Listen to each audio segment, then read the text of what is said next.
로마서 12장 1절 말씀.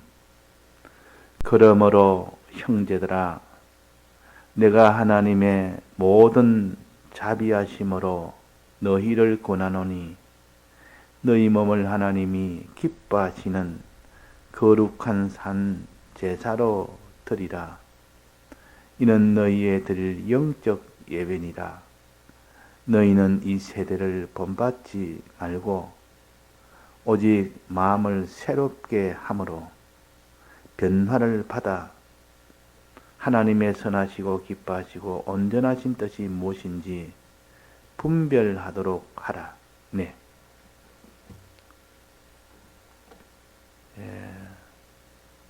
이것이 영적 예배다. 이는 너희의 드릴 영적 예배다. 예배에 대해서 말씀하십니다. 여기서 말하는 영적 예배는 하나님인 영이시니 그랬습니다. 그러니까 하나님께 드리는 참된 예배다, 그 말입니다. 영적 예배란 말은 하나님께 드리는 참된 예배라. 왜? 하나님은 영이시니까. 영적으로 우리가 드려야 되지. 하나님은 영인데 우리가 육적으로 드리면 안 된다는 뜻이요. 그럼 여기서 영적으로 드리는 것이 무엇이냐?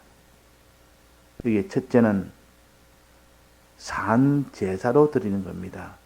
하나님이 기뻐하시는 산 제사. 우리가 제물이 되어서 예배를 드리면 하나님이 기뻐하신다는 것이요. 반대로 예배 드릴 때 우리가 제물이 안 돼서 예배를 드리면 하나님이 진노한다는 뜻입니다. 하나님의 기쁨이냐 하나님의 진노냐 항상 둘 중에 하나를 가지고 우리가 계산을 해야 되지. 하나님의 진노는 반드시 저주가 따라오고 하나님의 기쁨은 거기는 복이 따라오게 됩니다. 그래서 하나님의 진노냐 하나님의 기쁨이냐 이것을 늘 생각해서 하나님의 기뻐하시는 것을 해야 되겠다. 하나님이 진노하는 것을 하지 않아야 되겠다. 늘 그렇게 하나님의 심정을 헤아리면서 그분을 상대하여 예배도 드리고 우리가 행하기도 하고 그렇게 해야 되는 겁니다. 하나님 기뻐하시는 산 제사로 드리라. 너를 제물로 드리라. 산 제물로 드리라. 다 해라 그 말입니다. 내 목숨도 다하고 내 몸도 다하고. 이게 몸을 제일 먼저 말했습니다. 대표적으로 그랬습니다. 그러니까 이 몸을 하나님께 기뻐하시는 거룩한 산 제물로 드리고 그 다음에 뭐랬습니까? 소유는 뭐랬죠? 지위나 명예, 즉 영광을 다 드리고 그 다음에는 마지막은 최종 목숨을 드리는 겁니다. 이렇게 다 드려서 예배를 드려야 그것이 참된 예배다, 영적 예배다, 즉 하나님께 드리는 예배다 그 말입니다. 다 해서. 그러니까 우리는 예배 생활에서도 제물이 되어서 예배 생활을 해야 되고 행하는 것도 제물이 되어서 행해야 되고 믿는 것도 제물 되어서 믿는 것이고 그렇게 해야. 그러니까 이 제물 되는 것은 어디에나 다 해당되는 겁니다. 말씀을 듣는 데서부터 시작해서 또 깨닫고 믿는 데까지 또 그 다음에 행하는 데까지 제물이 되어서 할 때 하나님이 그것을 기뻐하지. 제물이 되지 않아서 하는 것은 하나님은 기뻐하지 않는다. 즉 진노하신다 그 말입니다. 제물이 된다는 것은 충성한다는 뜻이고 자기 몸이나 소유나 생명을 다 드린다는 뜻입니다. 그러니까 하나님 앞에 주님이 우리 위하여 제물 되었듯 다 드렸듯이 우리도 주님을 본받아서 이렇게 제물로를 할 때 주님이 기뻐하시고 주님은 하나님 아버지를 기쁘시게 하는 일을 제물 드려서 기쁘시게 했습니다. 우리는 주님을 기쁘시게 하려면 우리가 제물이 되면 주님이 기뻐하십니다. 자, 그래서 우리가 다 해라 하는 말은 참 하기는 쉬운 말이나 말은 쉬우나 실제로 하는 것은 얼마나 그것이 어려운지 모릅니다. 자기의 본능을 다 거스려야 되니까 옛사람을 다 꺾어 이겨야 되는 그런 문제니까 그것이 쉽게 그것이 꺾입니까? 항상 옛사람 그것이 자기인 줄 아는데 자기를 둘러 먼저 구별을 해야 되고 그 둘러 구별할 때 옛사람은 미워해야 되고 새사람은 아주 좋아해야 되고 이렇게 되어야 옛사람을 꺾을 수 있는 전투가 시작되는데 이 옛사람을 항상 자기로 여기고 아군으로 여기고 그렇게 하니까 싸움이 안 되는 겁니다. 적에 대해서는 적개심을 가져야 싸움이 되죠. 적을 만나는데 아주 친한 사람이라 이렇게 하면 싸움이 안 되듯이 자 그래서 우리는 하나님을 기쁘시게 하는 것은 다 하는 충성이라 충성은 예배 때도 충성해야 되고 행할 때도 충성해야 된다. 예배 때 충성 없는 예배는 하나님이 연락하지 않습니다. 다 들어서 하는 예배가 아니면 그래서 가인의 이 예배는 연락을 하지 않았고 아벨의 이 예배는 연락을 했습니다. 아벨은 하나님 시키는 대로 자기 있는 걸 다 힘들여 시킨 대로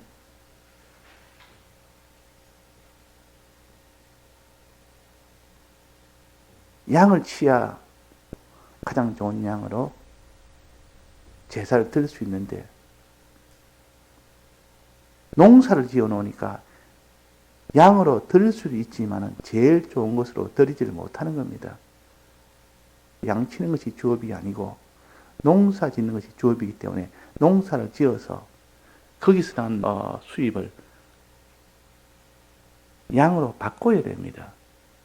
그러나 아벨은 양이 주업이기 때문에 항상 양을 치면서 제일 좋은 것은 따로 이거는 하나님께 드려야지 할 수가 있고 그러나 농사 짓는 사람은 농사가 주업인 사람은 양이 주업이 아니기 때문에 농사 짓는 그 일에 의해서 나오는 그 농사 수입을 가지고 양으로 바꿔야 되니까 그렇게 제일 좋은 것으로 드리기는 어렵습니다. 그래서 하나님이 연락을 안 했다. 그 직업을 가지고 말씀하시는 겁니다. 그 직업을 꼭 제일 먼저 했습니다. 그 말은 직업을 양치는 자로 하나는 농사 짓는 자로 이렇게 표시한 것은 그들이 하나님의 뜻대로 하기에는 어느 것이 더 유리하겠느냐? 하나님 뜻대로 행하는 데는 양치는 자가 훨씬 유리합니다. 양으로 드려야 되니까 그 양을 드릴 때 제일 좋은 것으로 드릴 수 있으니까 자 예배라는 것은 이렇게 자기를 다 드리면서 이렇게 목축을 하면 수입이 적고 또 더 힘이 들고 계속 유량을 해야 되니까 그러나 농사는 한 곳에 이렇게 하기 때문에 땅만 있으면 농사가 훨씬 수월합니다. 그래서 가인은 수월한 직업을 택했고 수입이 많은 직업을 택했습니다. 그러나 아벨은 수입도 적고 힘도 드는 그 양을 치는 직업을 택했습니다. 그것은 오직 하나님께 양으로 제사 드리는 요 명령을 온전히 수행하기 위해서는 자기가 직업에 손해가 돼도 그 일을 택하는 겁니다. 자, 이건 직업은 우리의 의식주와 관련된 겁니다. 우리 의식주와 관련돼서 어떻게 하면 하나님이 기뻐하시는 제사가 될까? 예배가 될까? 예배를 위해서는 자기가 물질의 손해가 돼도 직장의 손해가 돼도 직업의 손해가 돼도 예배를 위해서는 자기를 이렇게 산 제물이 되는 이 아벨을 기뻐한 겁니다. 아벨을. 그래서 아벨은 연락했다 그랬단 말이에요.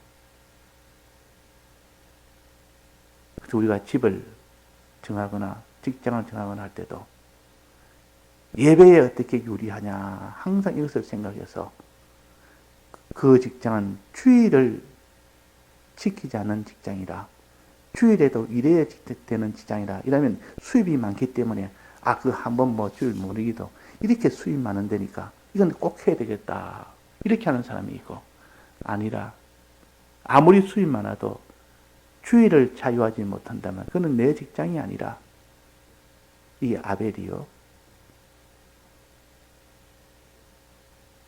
주일 한 번씩 어기더라도 수입 많은 것을 택했다. 이것이 가인입니다.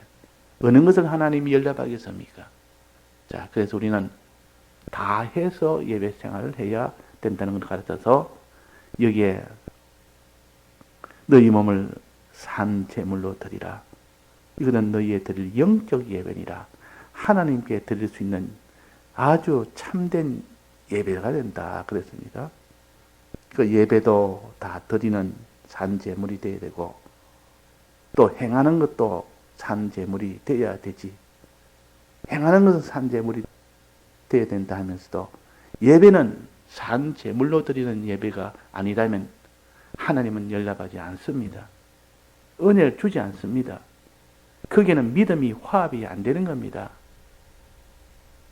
그러니까 우리가 예배를 먼저 참석하는데 산 제물이 되어야 됩니다. 예배를 참석하는 것. 참석하려면 얼마나 어려운지 모릅니다. 자기 몸을 다 내놔야 될 만큼 수고가 들어가야 되니까. 그래서 어떤 조사가 되어서 이제 목회를 시작했는데 아침마다 일어나서 새벽 기도를 인도해야 되니까 지금까지는 그런 생활을 안 하다가 그 생활을 이제는 평생을 해야 된다 싶으니까 너무 기가 막혀서 물론 미리 알았지만은 실제로 매일매일 설교 준비하고 새벽에 일어나서 이 설교를 해야 되니까 너무 힘들어서 내가 이거 어찌할꼬 평생을 이래야 되니까 어떻게 할꼬 그렇게 했다는 말을 들었습니다. 자, 이것이 바로 우리는 예배에 대해서는 자기를 드려야만 하나님이 기뻐하지 자기를 드리지 못하면 기뻐하지 못합니다. 이거 우리가 새벽에도 인도가 아니고 참석하는 것도 얼마나 힘든지 모릅니다. 아니 목회자야 뭐 자기가 원했었지만은 목회자가 아니면 항상 새벽기도 본다는 것이 이게 쉬운 일은 아닙니다.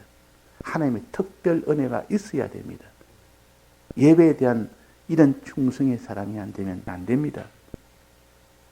직장도 조절해야 되고 자기 모든 생활도 조절해야 되고 자기 정성도 드려야 되고 자기 수고도 들어야 되고 다 드려야 됩니다. 그래야만 이 제물이 되어야 예배에 참석을 할 수가 있는 겁니다. 또 그 다음에 예배를 볼 때 예배 볼 때도 어떻게 예배 보느냐 정신 바짝 차려서 인도님을 다해서 예배 보는 사람이 있고 그냥 이 예배는 들으면 된다 그냥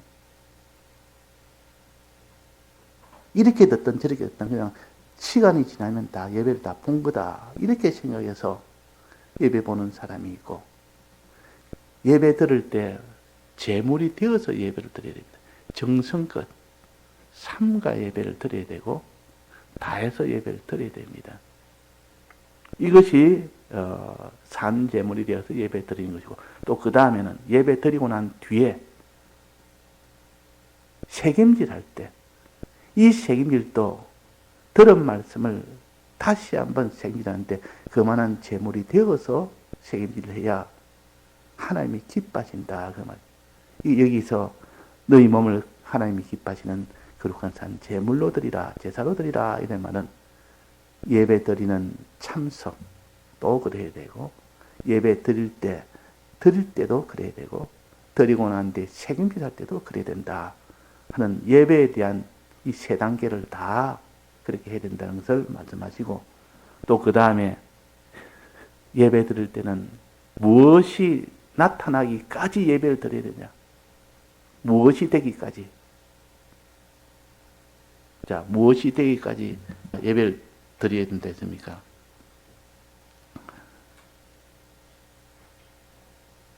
이 세대를 본받지 말고 이 세대를 본받지 않기까지 돼야 되는데 예배 드리기 전에는 이 세대를 본받는 자기 지식이 되어 있는 겁니다.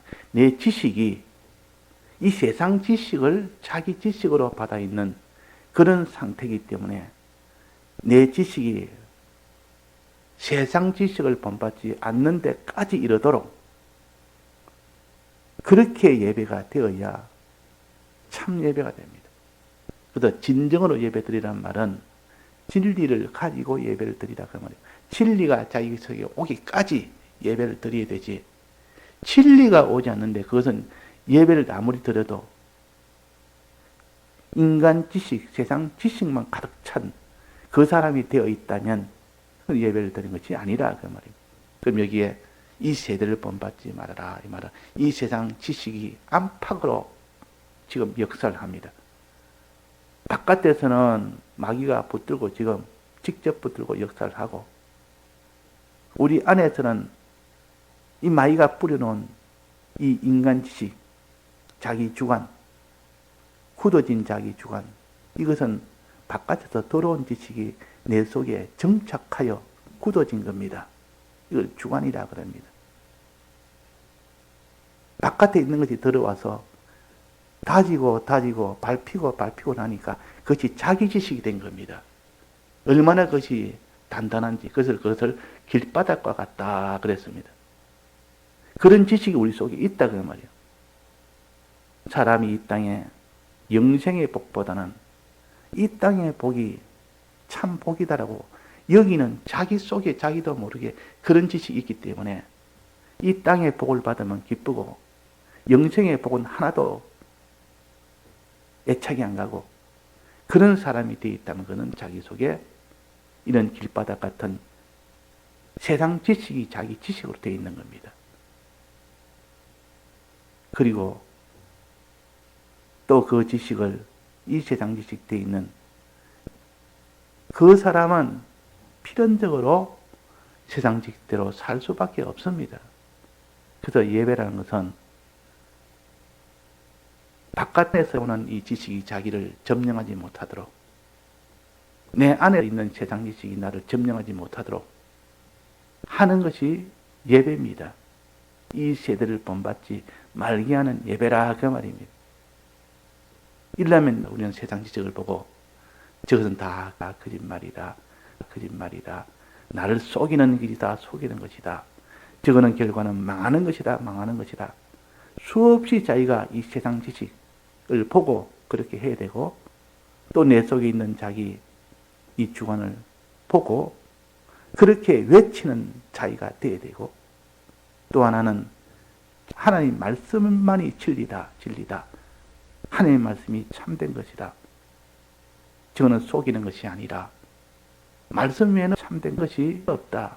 이렇게 여길 때 그 진리 앞에서는 그 어둠이 다 물러갑니다. 거짓말에 유혹이 안 됩니다. 거짓말에 거기에 피동이 안 된다 그 말입니다.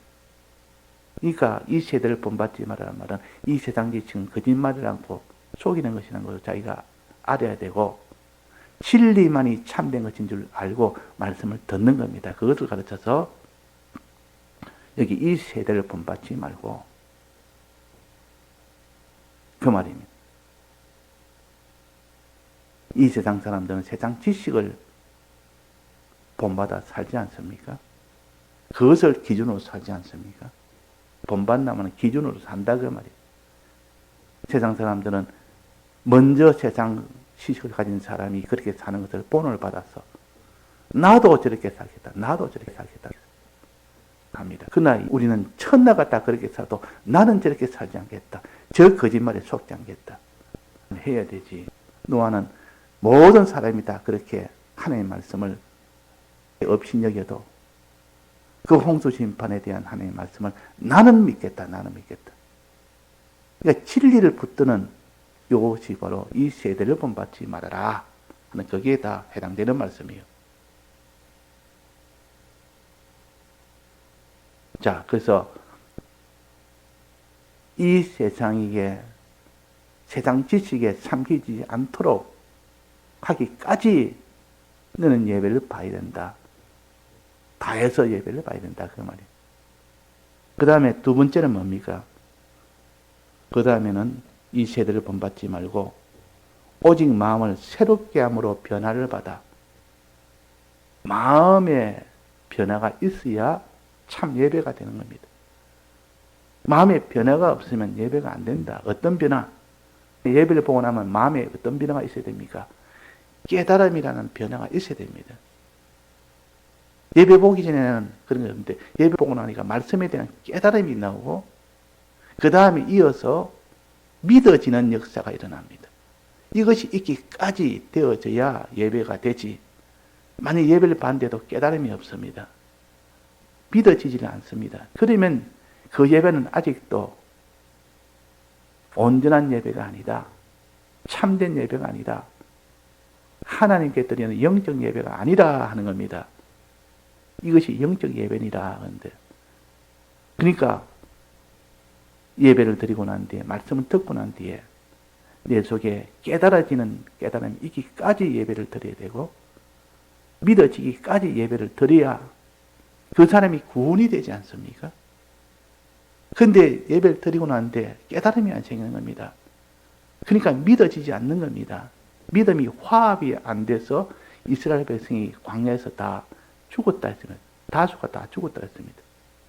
우리도 신약교회도 마찬가지입니다. 말씀을 들었는데도 깨달음이 없고 믿어지지 않는다면 그 아무리 듣고 예배를 드려도 깨달음이 없고 믿어지지 않는다면 그것이 멸망으로 가는 길이라 하는 것을 거기서 가르칩니다. 그러니까 깨달아지기까지 다해서 예배를 보고 믿어지기까지 다해서 예배를 바라는 것을 가르쳐서 오직 마음을 새롭게 하여 변화를 받아라. 두 가지를 변화받아라.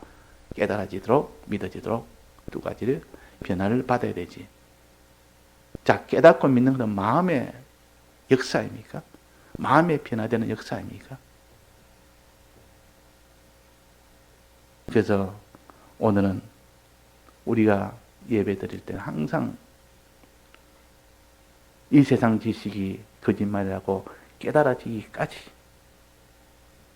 또 하나님의 말씀이 참된 말씀이라고 깨달아지기까지 이것이 믿어지기까지 예배를 드려야 그것이 진실된 예배다.